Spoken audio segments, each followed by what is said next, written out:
Overcoming feelings of failure after the end of a marriage or significant relationship. What does that bring up for you when you hear about that word failure? And can you resonate with it? And in what way? So my story, actually, I think the end of my divorce was 10x harder, maybe than others because of that. So I've told this story before, but I'll share an abbreviated version of it here. I know we don't have a lot of time, but my parents divorced when I was young, less than 10. I'm not sure exactly. The same sort of questions over and over again. Why can't two people just get along? Am I not important enough for them to make it work? Why are they doing this to me? I'm the victim of it. Can't they just love each other enough just to figure it out?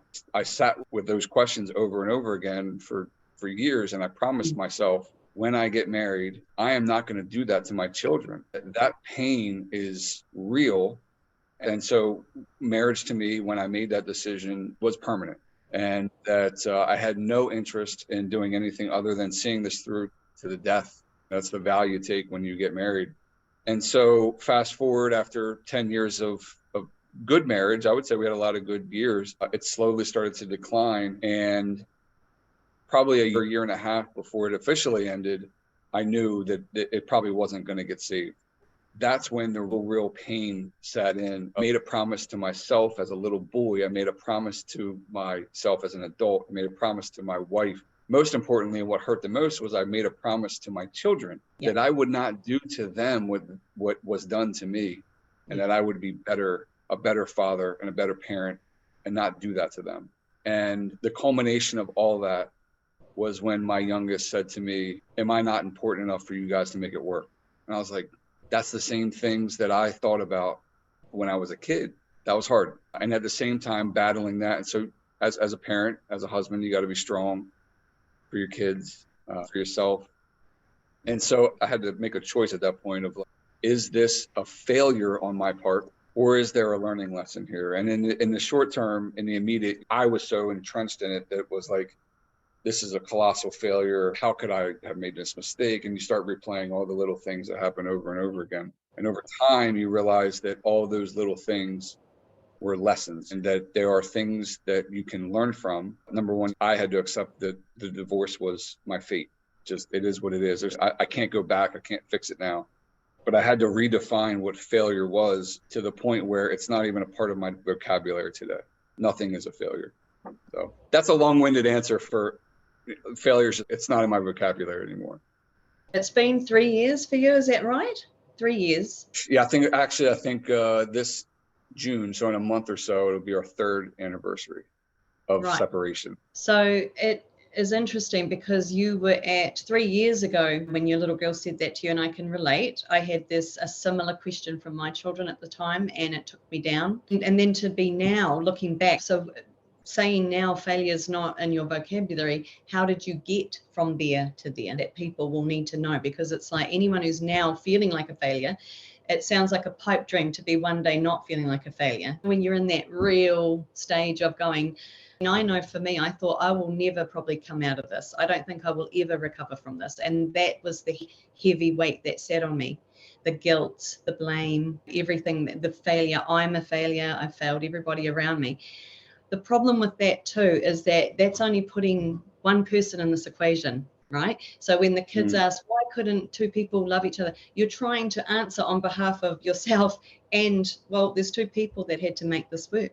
And so how do we move from that failure feeling to now being strong and understanding the lessons? What worked for you to get there? What helped me was I always played sports growing up, and so I'm always very competitive. And I learned, whether it was I'm a big fan of Kobe Bryant, the former basketball player, and a guy named Naval that we've talked about before, and they both would talk about life as a game, that all of us are playing the same game, but we have different definitions of what a win is.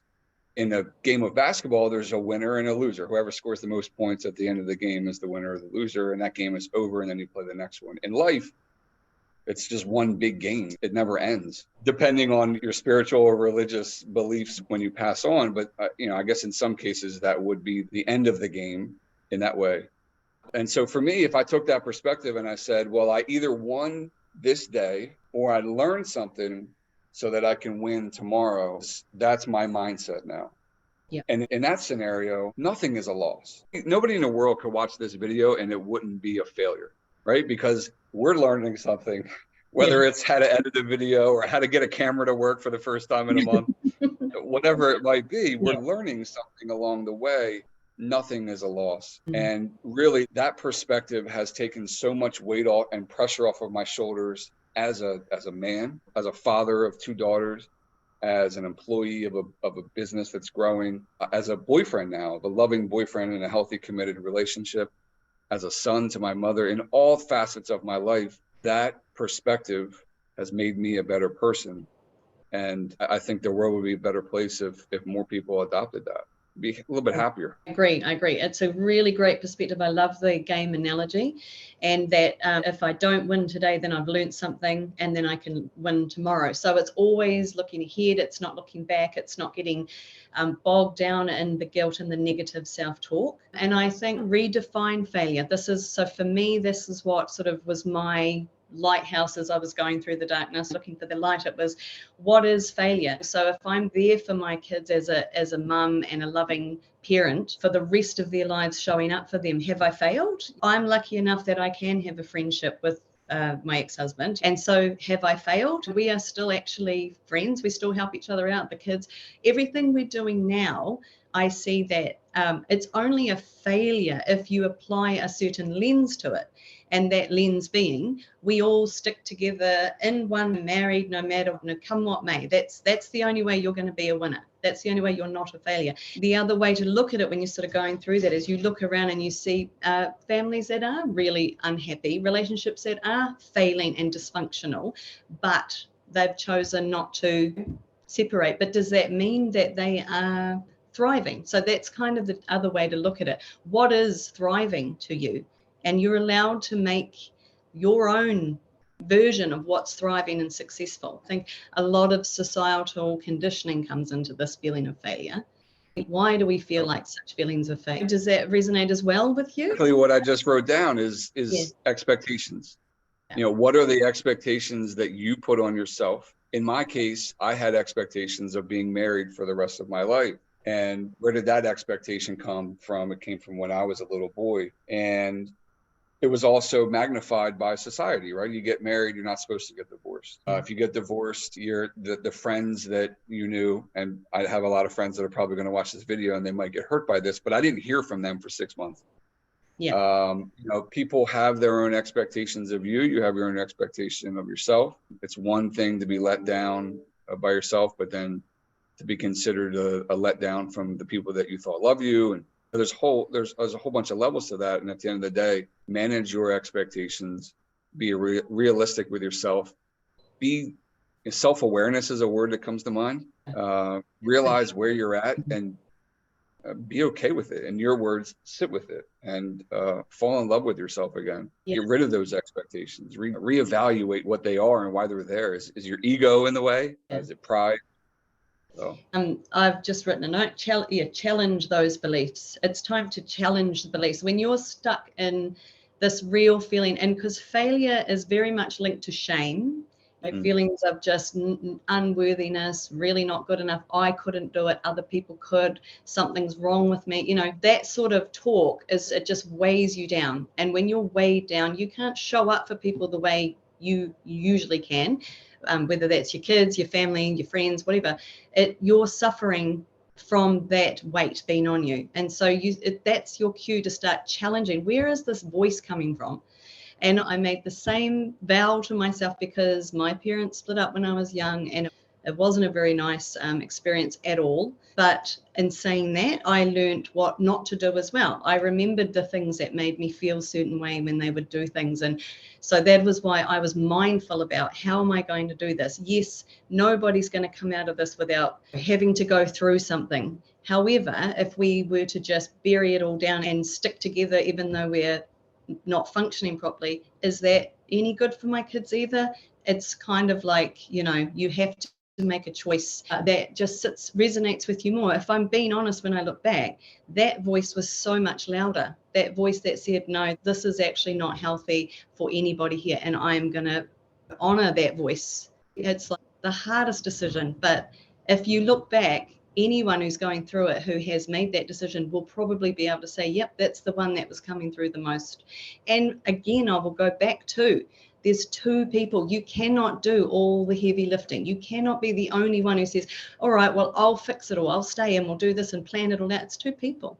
So if it's coming apart at the seams, two people have not been able to keep it together. So what comes up for you when you hear that? I want to speak directly to not just the men, but also the women that are going through this right now.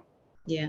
They're realizing that their marriage is ending, or it just ended, or it's separated, or whatever the phase of that they're going through, that it will be okay, especially if you have children. This was a really big issue for me. And actually, if I didn't have kids, I don't know how I would have felt. Probably way different.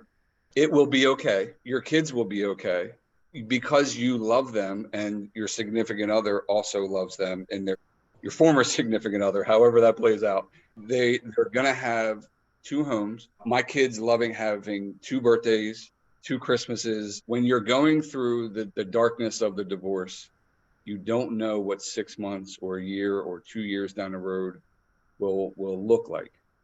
And you have this expectation of what you think it will look like. But for me, it doesn't have to be doom and gloom. It doesn't have to be sadness. Things can be better than what you think they will be. In all likelihood, they will be, because you love each other.